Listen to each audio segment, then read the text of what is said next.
Match number 1, KKR versus RCB. First match is going to be played between the defending champion KKR and the evergreen RCB.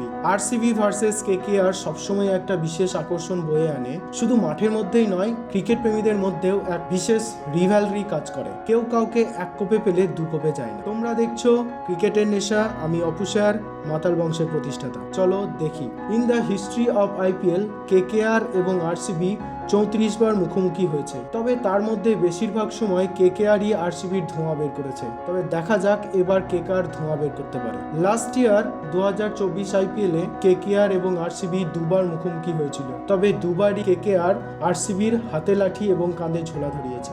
চলো অতীতকে মারিগুলি, এখন বর্তমান নিয়ে কথা বলি।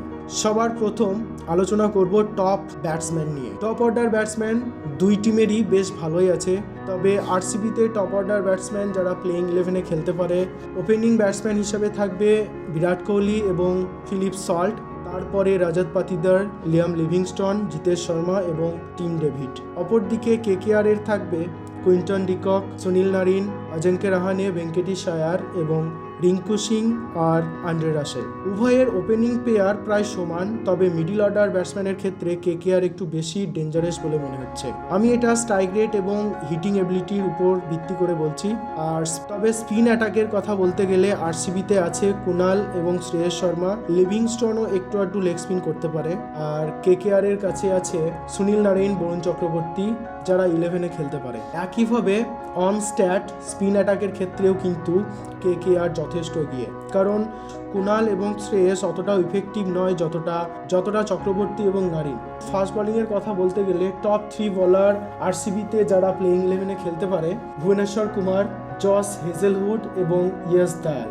আর KKR-এর কাছে আছে অ্যান্ড্রিচ নোকিয়া, হর্ষিত রানা, আন্দ্রে রাসেল। যদিও বোলিং অ্যাটাকের দিক থেকে KKR যথেষ্ট শক্তিশালী, তবে RCB অন্য বছরের তুলনায় যথেষ্ট ইমপ্রুভমেন্ট করেছে। সো দেখা যাক কি হয়। সো ওভারঅল কম্পেয়ার করলে KKR একটু বেশি এগিয়ে, তবে RCB যে কোনো টিমকে হারানোর দম রাখে। মন বলছে RCB, তবে দিমাগ বলছে KKR। Now time to predict player of the match. কে হতে পারে প্লেয়ার অফ দ্য ম্যাচ? তোমাদের কি মনে হয়? According to me, Sunil Narayan. But তোমাদের কি মনে হয় লিখে জানাও। যে সঠিকভাবে লিখতে পারবে আমি তাকে বিশেষভাবে সম্মানিত করব। দেখা হবে পরের ম্যাচে। তবে একটা কথা বলবো, আমরা সবাই মাতাল ক্রিকেটের নেশায়। সো মাতাল বংশের সকলকে অসংখ্য ধন্যবাদ।